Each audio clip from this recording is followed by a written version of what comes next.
Hey, welcome to the Backwoods Gourmet. We're out on the St. Johns River again. We're doing some shrimping this afternoon. It's Friday night.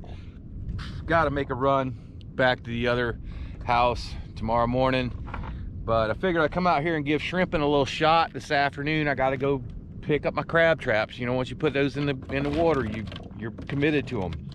I figured I'd come to the shrimping spot real quick. Just check it out. All right. That's about 4 or 5 casts right there. They're really good size. Now, the last video when we did a low country boil, I had a lot of questions. How you do this? So right now, while I'm letting the spot rest a minute, I'm gonna give you a few of the details of how we do it here on the St. Johns. So real quick, let me just show you a few of these guys. I mean, a really good size shrimp right there. You know, those are good mediums. They're getting bigger as the season goes on. Really nice size. Those are going to be enjoyable. All right, so we're out in deeper water here during the daytime. These shrimp stay out in deeper water. They're migrating toward the ocean. They spawn and breed. Well, I don't know where they breed, but I know the shrimp lay their eggs all the way in fresh water up this river. And then as the shrimp, they all hatch out and they all slowly make it their way back to the ocean. We're in that path that they're going through here on the St. Johns River. And they're all up and down this river. It's not really, you know, exclusive to one spot. This is a spot that me and my brother found years ago. There's usually not a lot of competition here. As you can see today, there ain't a single boat out here, okay? Even on Saturday mornings, hardly have anybody bother us here. There's a little point that comes out into the main flow here that the shrimp like to get behind when the tide is going out, and they're riding the tide.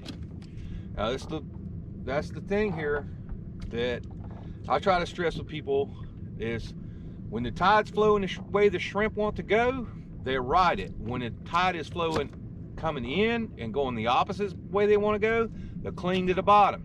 Now, a lot of times you can catch them really good when they're clinging to the bottom when the tide's coming in, but you have to keep moving around because they're not moving. Here, I believe the tide has just changed and started going out, which is perfect for what we're doing today. The next thing is we're catching with this is 7-foot cast net, and you can see that I've taken Gorilla Tape about 5 inches, 4 to 5 inches up off the weights, and I've gone all the way around this net with Gorilla Tape. I've also opted for a lighter weight net. That helps it to stay open all the way down. Right now we're in about 12 foot of water, but sometimes we're all the way out in 20 foot of water is where they are. Right now, they're perfect, okay? But this keeps that net open as it sinks. If you try to shrimp with a net that doesn't have tape or doesn't already come from the factory tape, you can buy them from factory tape, but they've been sold out for a long time. I did this one myself. It's a cheap Walmart net.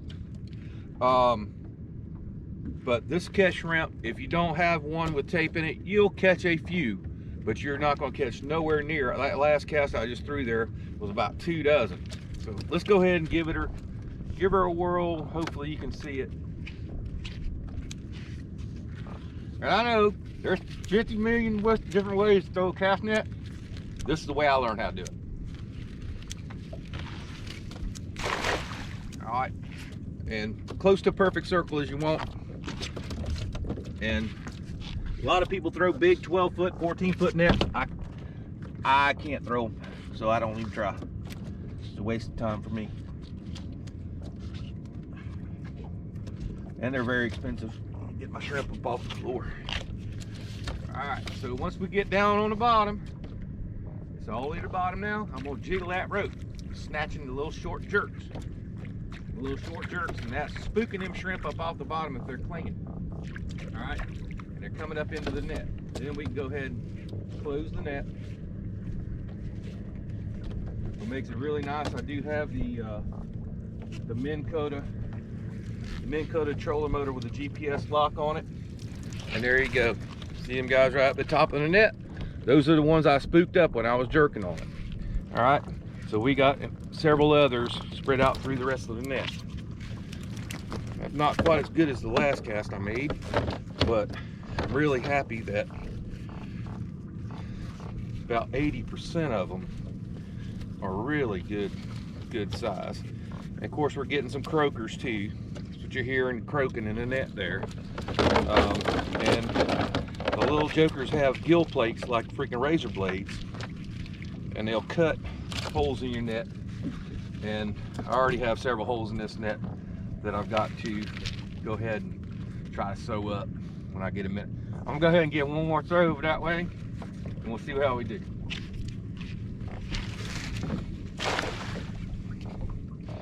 All right, that was a pretty good throw. We'll let her get to the bottom, see what we bring up. All right, all the way down.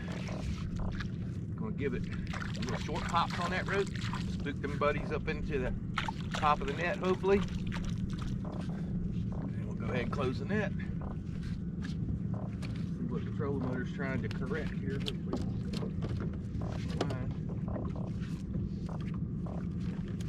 And we got them that time also. You see all them guys right up in the top of the net.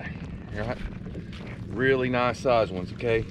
And I got about another 10 down in the remainder of the net.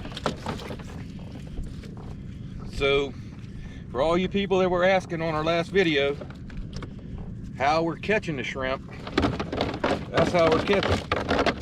Now we can also go out and shrimp in shallow water at night, and in that case we use bait. And what we use for bait is fish meal mixed with some kind of a binder, and that fish meal will slowly dissolve and release, or the binder will slowly dissolve and release the fish meal, and these guys will come to it like crazy. We also use rock salt, and the reason why we use rock salt is because the way these shrimp find their way back to the ocean is they can sense the salt content in the water. So when you're fishing it, when you're shrimping over bait, we use that rock salt, and that draws them to it also. We stake those out with some PVC poles. You have to tend them the whole time. You can't just leave your poles out here. That's the rules. And a lot of times at night, you can limit the boat out in just less than an hour. And the limit here in Florida is 5 gallons with the heads on per boat, no matter how many people are in the boat. Now, if you're shrimping from a dock or from land, it's 5 gallons per person, okay? So when they get running really good, my brother brings his little boat. We bring it out, we limit his boat out first, and we load it up, ice them down. Then we come out and limit my boat, so that both of us have a good mess of shrimp. Now, 5 gallons of head-on shrimp leaves you with about 2 3/4 gallons of shrimp that are headed. So there's a good almost 1/3 of the shrimp that is waste. All right, and unless you like eating the heads, I don't really. Well, let's give it another throw. I think it's had enough minute there. See if we're wearing them out or not. All right, pretty good cast. That was a nice circle. And I'm saving all these little croakers that we're catching. There's no kind of regulations or anything on them, so we're saving them for bait for the crab traps, which we're gonna go check on a little while. So I'll bring this last net full in, and we'll be done with this segment on how we shrimp here in Northeast Florida. And pop them ropes, pop that rope, spooking them shrimp up off that bottom. That net's laying down there on a circle on the bottom. So as we're popping that net, it's easing those weights in it, and those strings are making vibration, and that'll spook them shrimp up to the top of the net where they're more likely to stay in the net. And I threw over there toward the area I already threw at, and you see now I got nothing. All right, so that's telling me right now the shrimp are not riding, they're clinging to the bottom. So what I'm gonna do is I'm gonna move the boat slightly And with this this Minco trolling motor here, that's really easy. A couple of hits of the button, it'll move 3 feet each time I hit it. All right, we'll get back at it.